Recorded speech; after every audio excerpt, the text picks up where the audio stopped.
And we're back with the addendum to Season 3, Episode 1 of Texting, the topic of which has been the Ned Beatty speech from the 1976 film Network. And in this addendum, we want to find parallels between the film Network and the 1998 film Bulworth, starring Warren Beatty and Halle Berry. So I'll let Tomek take it from there. Thanks, Mark. Yeah, so when I was watching Network, this movie just sprang to mind. It was one of my favorite films from the 90s. I watched it several times and just found it really amusing. And obviously, the parallels are clear with the main protagonist being someone in an establishment position who cracks up and intimate or Goes involved, rogue. goes rogue, and goes McCain. And in that act of going rogue, you get the truth. So it's kind of like people saying today that comedians are the modern day truth tellers or philosophers. Well, it's like you need to be some kind of deviant to be a mouthpiece for truth, because otherwise there's just no language, really, no platform for expressing truth, you might argue. So anyway, we're looking at a poster right now with the very sexy Halle Berry in the background sucking a lollipop. This is maybe one of the tangential issues we could discuss later on, is because apparently, like, despite this movie's best efforts to really highlight corruption in the political system, what a lot of critics ended up discussing was this relationship and it maybe being unsavory to some extent, although I didn't find it hugely problematic without dismissing You mean the their concerns. extramarital affair between Bulworth, played by Warren Beatty, the much older Warren Beatty, Right. and Nina, played by the much younger Halle Berry. Right, exactly. And of course there's also the interracial dynamic. Exactly. Which parallels Bulworth's solution or suggested solution to all of our problems, which is just miscegenation. Everybody's got to keep fucking everybody till we're all the same color. Yeah, which I feel like was a bit of a cheap out in a way to all these systemic issues. But I'm just saying, if we were honing in on that particular solution, well, then their relationship is like a microcosm of, or step one in that process, right? It is a powerful line in the film, though. It is an explosive moment. So yeah, sure. I guess I just mean,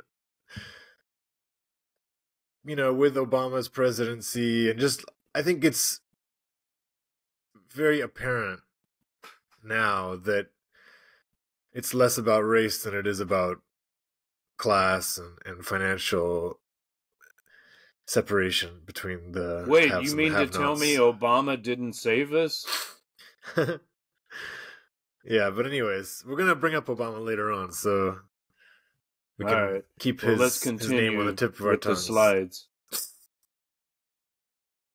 So, as the film starts, we get some kind of jingoistic American anthem playing in the background, and we get the context. So, Mark, why don't you read these two paragraphs for us? Well, even though the film was released in 1998, it's set in 1996, specifically mid-March 1996. And it says, the time of the California primaries, Robert Dole has secured the Republican presidential nomination. President Clinton, remember him, the guy that flew with Epstein, runs unopposed by Yeah, other exactly. Democrats. The populace is unaroused, which is an interesting Yeah, it's a great word. choice of diction, right? And so it is with little fanfare or attention that incumbent Democratic Senator J. Billington Bulworth prepares to embark upon the final weekend of his primary campaign to return to the United States Senate for yet another term. And he's running as a senator in the great state of California über alles, as the dead Kennedys would have it. Okay. And of course, he's a fictional character played by Warren Beatty, but he's very much an establishment Republican. I guess you could say a Clintonian. No, he's a Democrat. Yeah, sorry.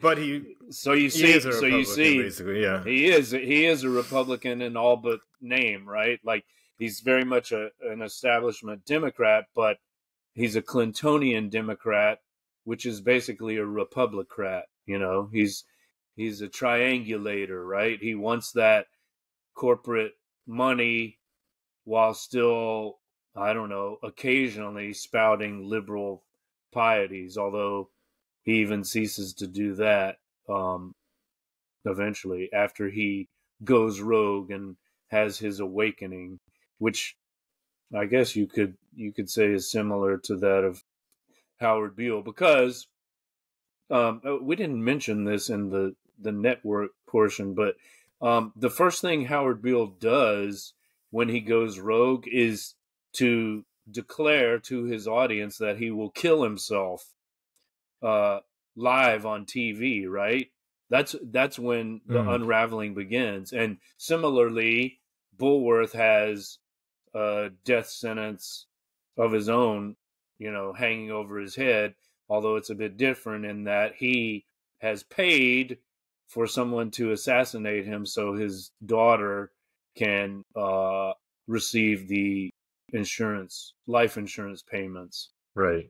Apparently he's estranged from his daughter. It doesn't really get into all that, and I don't think we ever even see the daughter, but it's kind of hinted at that she's mad at him, and so anyway, this is his way of trying to make it up to her, I guess, having himself killed so that she can inherit the life insurance. And he's not particularly concerned about the well-being of his wife, who has a lover, a paramour of her own, apparently. Edgar, is it? A paramour. It's a great word. I can't remember the name. In fact, that's sort of one of the jokes in the film. Is it Edgar or Edwin or whatever? Anyway, I've talked too much, so take it away. That's okay. My brain is a little bit dead today anyway, so let's go to the next slide. Mm-hmm. So just a few ways that I've seen this film described. One is a polemic about PACs, political action committees, soft money, lobbyists, however you want to define that. A satirical media drama, so in that sense, very much like Network, and a tragic farce. I liked that word farce after we've worked with that word previously, right? Mm-hmm. So yeah, any of these particular descriptors speak to you, or if not, we can. Well, I mean, Network is also a kind of tragic farce. You know, it's satire, sure, but it does have a pretty shockingly violent ending. You know, so there's kind of an element of theater of cruelty, I guess. And we've got this kind of like final 3 days or something, something approaching that, right? In both films. Yeah. I guess Howard Beale had a bit more than that, but yeah. We're literally on a deadline, and we know what's coming. Although at least in Bulworth, well, in Network 2, it seems like, oh, maybe all of that can be avoided. We can somehow steer clear of the tragic ending, but then after all, it does end tragically with the death of the protagonist. Right. As for the Pax, I mean, yeah, again, I think it's very much a film of its time, in that the complete corporatization of the political process and electioneering in the US, in both parties, like both parties are in the process of, not that they weren't always like that, but it just becomes more overt and obvious in that period of the mid 90s, I guess, or even early 90s, like before the first Clinton election. Yeah, I mean, if you were teaching these in like a basic literature class and you were talking about conflicts, I mean, what would be the conflict? Would be something like man versus society, or I Yeah, mean, right? And yeah. it's and business is the villain in both films. The world is a business. Right. But it's, Yeah. and that's the crux of this episode. I think it's the crux of the feeling that you and I tend to bring towards politics, and so it's just like, yeah, the destruction that business wreaks, right, on all of us, and some of us are become casualties of violence, but it's actually just like, I mean, what is the main thesis really?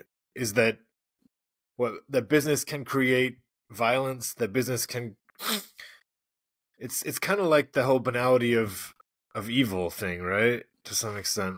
That it inevitably creates violence. I mean, it's business as usual. Like, that's just part of it.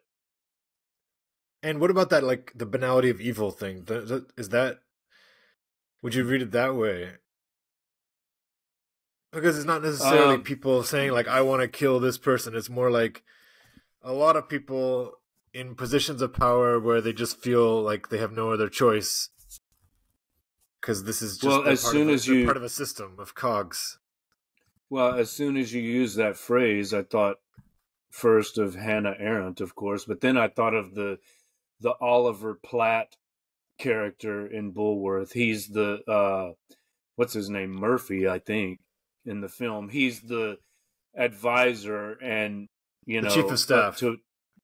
chief of staff, and I guess campaign strategist, uh uh working for Bulworth. And he's just an opportunist. He's a squirrel trying to get his nut, but he's certainly banal, and he's part of the evil and corruption, whether he knows it or not, and whether we think of him as a nice guy or, meaning well or whatever. Like, he's, to use a Trumpian term, a swamp creature, right?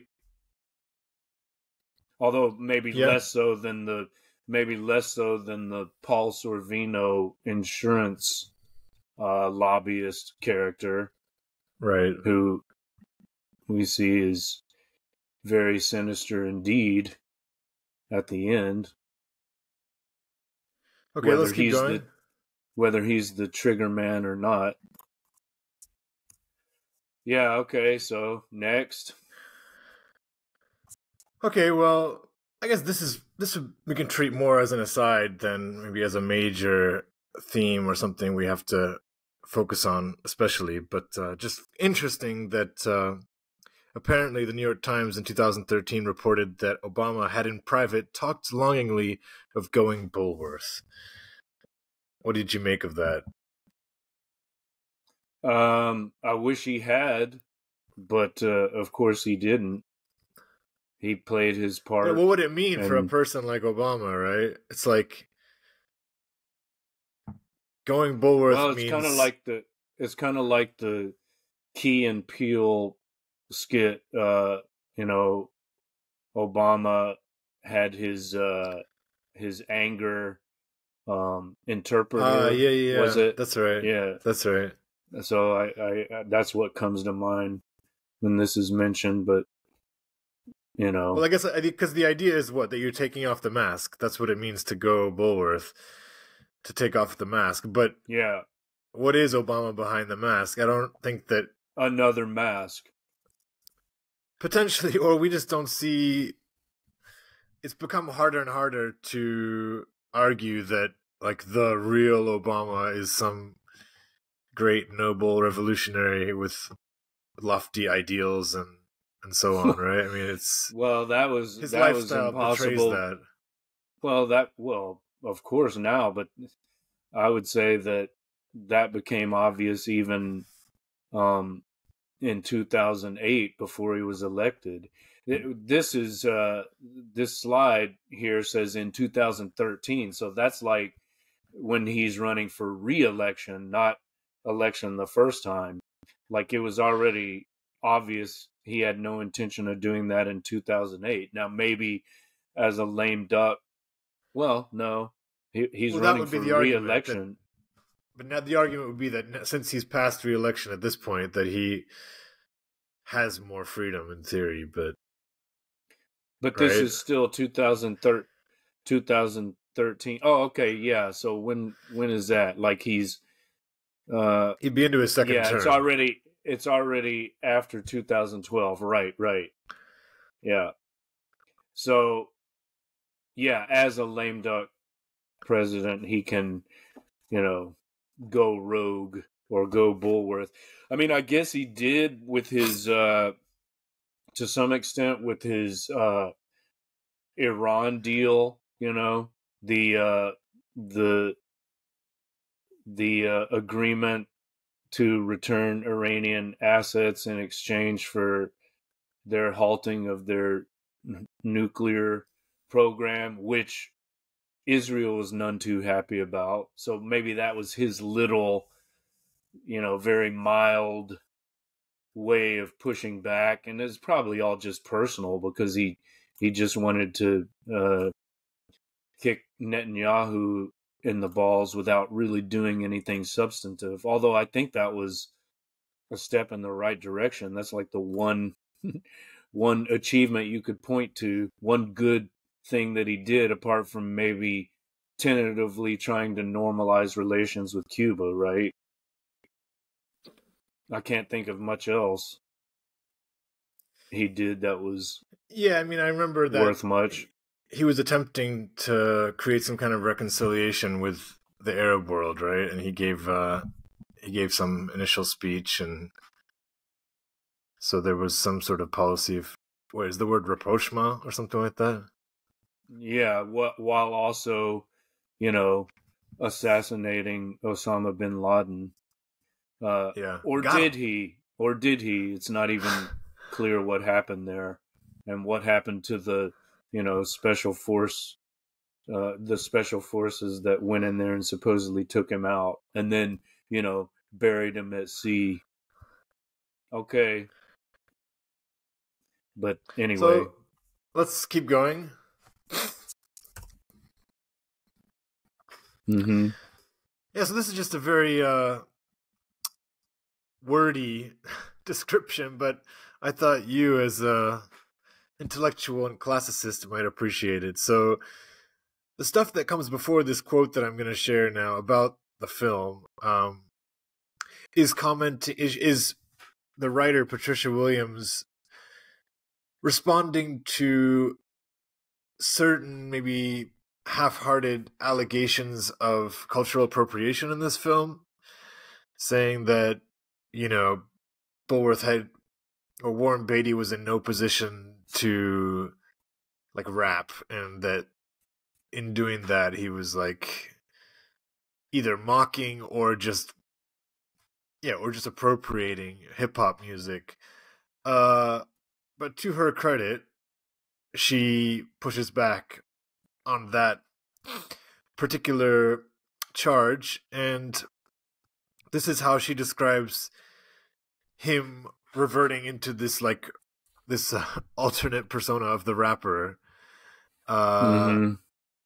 So she says, watching him play the pagan Naif with second sight, one is reminded that some scholars hypothesize that the Delphic oracle was located atop rich deposits of natural gas.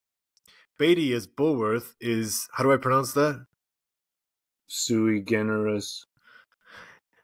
Okay, sui generis, a Jabberwock whiffling off to do battle with frumious bandersnatches, a bizarre life form unto himself.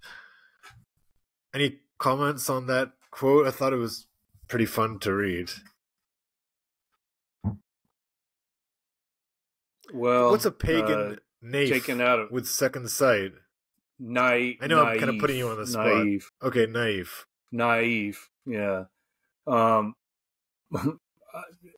Taken out of context, I'm not sure what she means here. Why is he a pagan naive with second sight? Or does what is a naive? She mean a naive person? Oh, okay. But does she mean she's watching with second sight, or he's a pagan naive with second sight? I don't know. It's not clear to me. Okay. I like the mention of the Bandersnatch, though, from the Lewis Carroll poem. And, of course, there's a Black Mirror connection that I would make, although this is well before that, I assume. But what does it mean to you? Like, why do you include this? Well, first of all, I just liked the language. I liked the references. I mean, I think the Delphic oracle thing, right? That's like the mad prophet. Mm-hmm. I mean, we could use that kind of language there. Which relates back to Howard Beale too. That's what I mean. Yeah, right. But I mean, I think it's interesting. So it says the Delphic oracle was located atop rich deposits of natural gas. Do you have any idea what she's talking about there?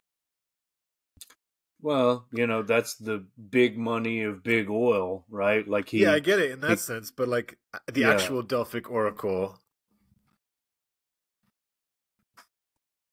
Well, I mean, I don't think we're meant to think of Delphi in Greece.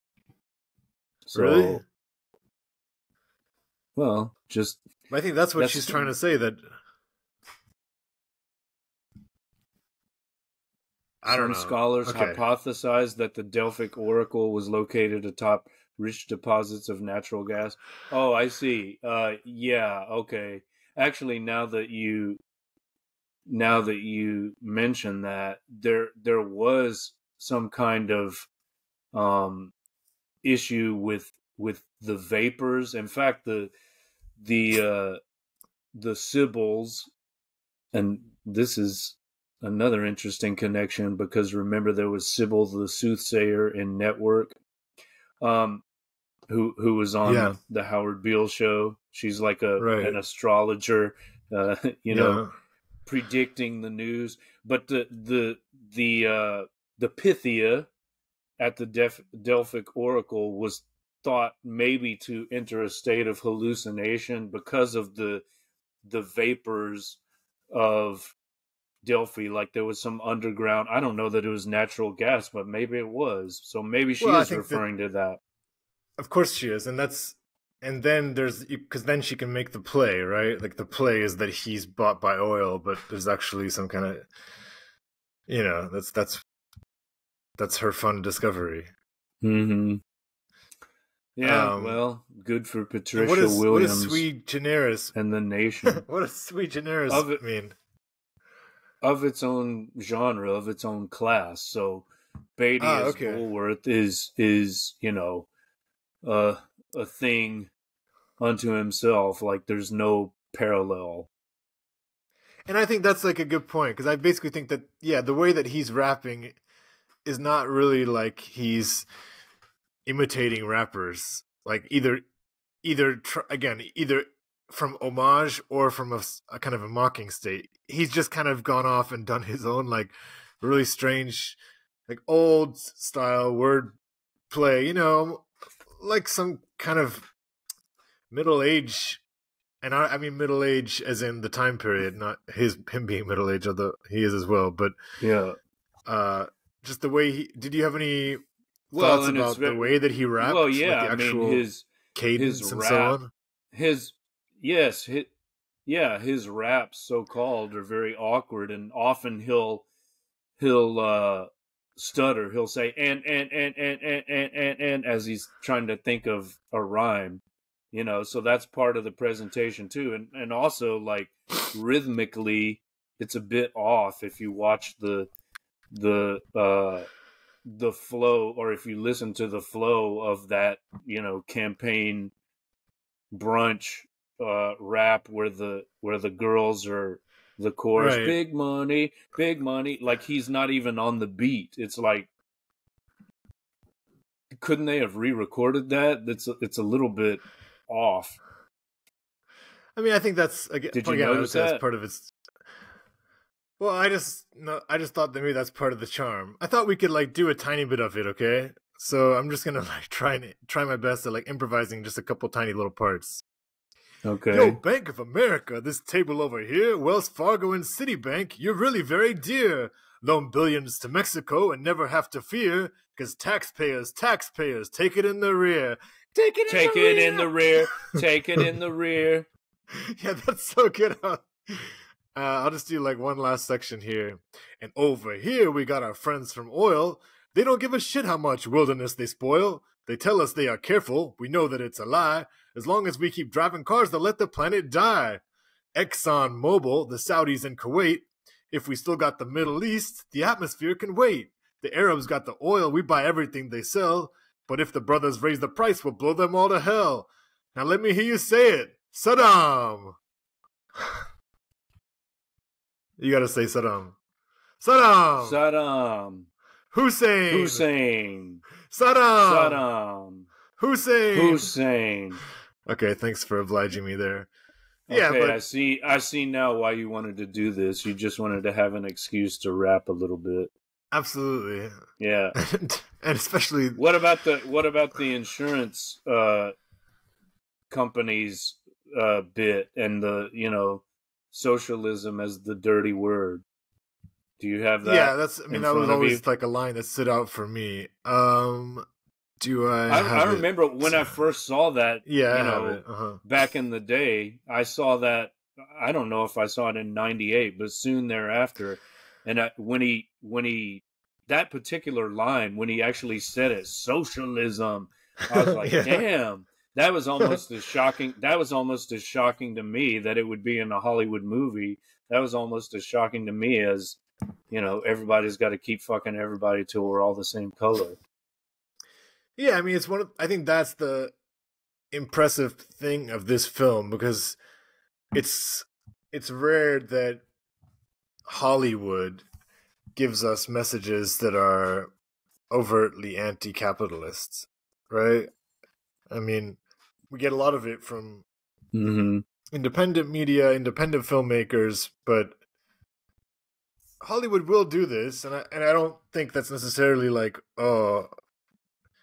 any kind of support for Hollywood being like legit or cool, but because they're still doing it in a very safe space, and it's almost like a fun intellectual exercise rather than an actual activist statement. It's like a way of relieving your guilt or something. But either way, the point is, that was the refreshing thing. That's the thing that stood out about this film. And you can say the same thing about Network, right? Well, yeah, and I was thinking of like the media criticism, which is a big part of Bulworth too, right? Well, like when he meets with the movie executives, or he says the big Jews. He says, "You make a lot of movies, but they're really not very good, are they? They're just pretty lousy." But I Right, was going to right. say, Beatty, after all, is the man who is behind the 1980s film Reds, which is Right, about right. John Reed in the Soviet Union. Have you seen it? Have you seen Reds? I have seen it, yeah. I mean, I thought it was good, not great, but on Yeah, Magical it's Dark Nights of the very Soul, like, yeah, I fantasize as I see myself as like the modern John Reed, It's like, so, okay. Well, it's very long. It drags, but it is interesting. And Jack Nicholson is good as Eugene O'Neill. I would say he's the highlight for me. But as far as yeah, like Hollywood like he, portrayals of the revolution, I think there isn't much more. I mean, because that's what I at that moment I was like on the prowl for just seeing how Hollywood might depict the revolution, yeah, and I don't know any other films that really kind of give you those scenes of Lenin, you know, chanting to a factory of workers. yeah, and you've So got you Emma get Goldman, and I mean, it's just interesting that he made such a film at the height of the Cold War. Like I don't remember the exact date, but that's basically the Reagan era. hmm. So uh, Yeah, so he he's got he's some Oliver Stone tendencies, you could even say, maybe. yeah, yeah. Okay, let's move on. So Okay. here's how we wrap it up, and bring it back to network. Yeah. You want to read So it? we've got another. Pardon? You want Why to don't you read read it? it? Go ahead, Okay, please. this is a quote from Jonathan Rosenbaum. I don't know who that is, but he says, much as Paddy Chayefsky unloaded all his conservative gripes against the 60s and 70s. That's interesting because I That didn't was interesting. necessarily Yeah. I didn't necessarily think of them as being conservative, but maybe so. Combining them with reflections on the venality of television, Beatty sounds off on issues of the 80s and 90s: public financing of elections, the inflating cost of healthcare insurance, the corporate ownership of networks, the absence of black leaders, the erosion of inner city school and job programs, the decimation of welfare, the hypocrisies of the Gulf War, combining them with reflections on the venality of politics and the media, which are again seen as virtually interchangeable. Uh, so, yeah, Can I just very quickly, just to give Jonathan Rosenbaum his flowers? So mm-hmm. he was an American film critic. He was the head film critic for the Chicago Reader from 1987 to 2008. Okay. But continue. Sorry. All right. Well, I don't have much to add. I just like how this quote brings us back, from Bulworth to network. So ties things Well, up and about nicely. the conservative gripes against the 60s and 70s, maybe you could argue that the William, what's his name?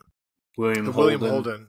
Yeah, the William Holden's kind of long speech about, human and family values and just the kind of moralistic Yeah. way that he talks to Faye Dunaway, that could be like the and conservatism. we talked about that generation gap. It's like, oh, you kids today with your television, you're not, Right. you've lost all sense of soul and humanity. That I guess that Right. is kind of as we said, in part one, there's kind of a boomerish mentality there. Yeah. Yeah. So okay, last point. Um, of course, Bulworth features the great Amiri Baraka as the character known as Rastaman, who functions as a kind of Greek chorus.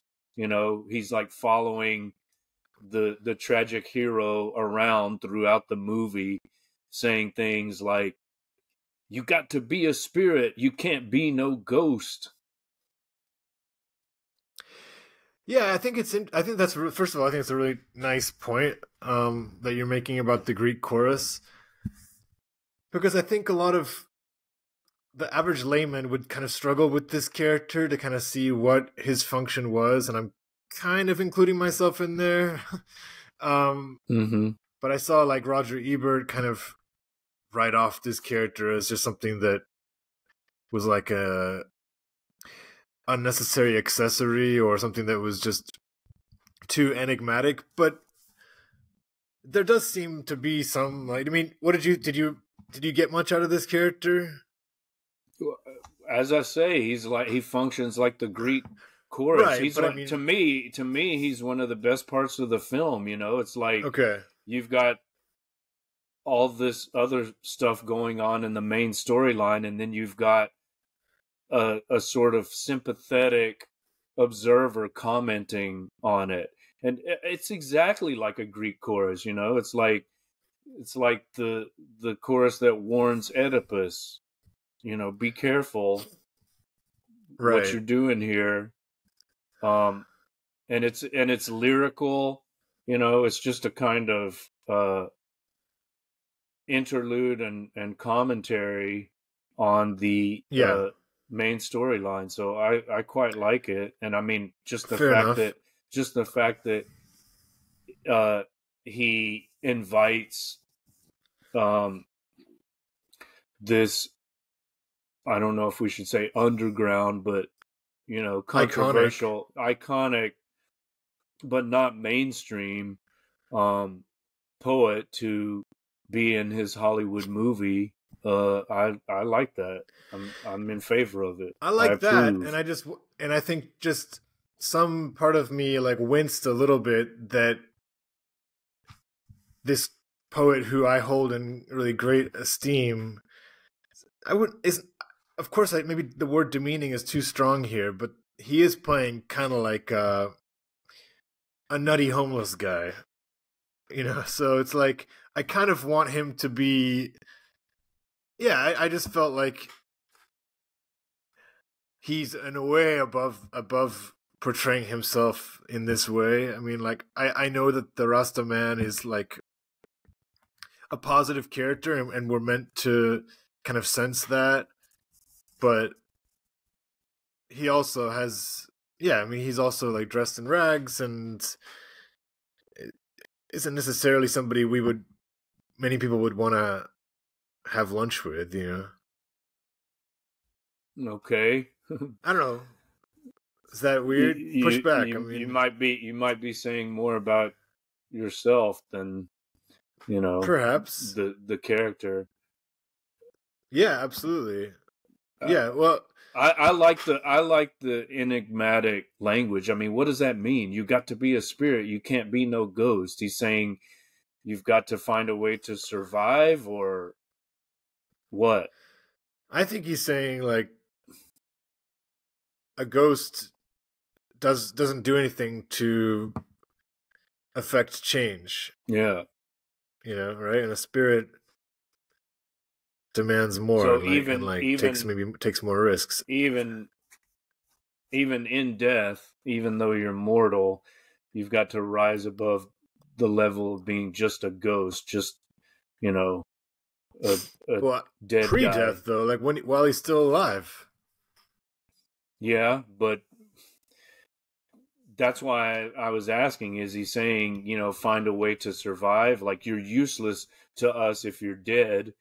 So you got to be a spirit in life. But now that I think about it, could it also refer to afterlife in the sense of legacy? And, you could say that MLK or Malcolm X, they're spirits. They're not just ghosts, right? Like their spirits live on. We're not just haunted by their ghosts. Yeah. Because they lived as spirits, right? Because they were willing to risk death. Yeah. Because that's what, to really live, maybe you have to risk not being a ghost. Mm-hmm. Anyway, right, my only point is that, he's knowing what he's capable of, kind of seeing him in these like little snippets. I just like, this is a powerful black man, a black voice. I kind of would like, I would love to see that expressed. Anyway. Stay tuned for Okay. episode 3 because you're going to hear a very powerful voice in that episode. But all right, let's wrap it up here. Any loose ends that you want to comment on? I feel like we've talked it to death, so I'm willing to leave it as it is. But any final thoughts? Thanks for exposing me to Network. I think that was like an important film for me to see, both for its importance in the time and its influence on later films. And I hope you enjoyed rewatching Bulworth. I think it's a film people should watch if they haven't seen it. Absolutely. Yeah, I did enjoy watching that again. So I'm glad you made that connection. All right, so what is the next text on texting? What lies ahead in episode 2 of this 3rd season? Right. So today's actually my last day of quite generous 3-week holiday. Of course, the last day always carries with it that extra heaviness. So maybe it's appropriate that we're going to be looking at a text called De Profundis. This is a text by Oscar Wilde, which he wrote while in prison. So De Profundis means from the depths in Latin. And I mean, I don't know what... I think I would assume that much of our audience would have a similar relationship to Oscar Wilde that I had prior to reading this, which is that some vague awareness that he's an important Irish writer, and your average person has probably read A Picture of Dorian Gray plus maybe some of the children's stuff. And maybe there's some awareness of him being a man who was very witty, frequented salons, and was gay. But I don't know if the average person, and I'm not trying to put down the average person, I'm just saying I wasn't aware of this text, and I was blown away by it. So it's a 150-page letter on the surface to his lover, Lord Alfred Douglas, otherwise known as Bosie. And I kind of put letter in quotations because it's basically just a way for him to express a lot of his ideas about love, Christianity, aesthetics, suffering, sorrow, and I just became very interested in him as a man after reading this, because what I really liked about this text is that it really speaks, and I'm talking too much for a preview. Sorry, I'll wrap it up in like 14 seconds. But it's a text that has a kind of like diary quality, which is very intimate, and you really feel like you're getting to know this guy by reading this text. Well, this is, I mean, I'm glad you've chosen this because I looked at my library and I don't have De Profundis on my shelf or, on my iPad in my Kindle library. So I don't think I've read it in its entirety. And I should, because I'm currently editing volume 2 of my, literary investigation of Irish authors, which I'm writing with my co-author G.J. Villa, volume 2 of the Aranesque series of novelettes, and it's called Wilde's Day. So volume 1 was Flan's Day. The focus was the Irish writer Flann O'Brien. Volume 2 is Wilde's Day. The focus is Oscar Wilde, and there are references to many of his other works, but nothing on De Profundis. So I look forward to exploring that in the next couple of weeks before we record, and hopefully incorporating some of what I find into Wild's Day. Nice. And the next text will be Amiri Baraka's Somebody Blew Up America.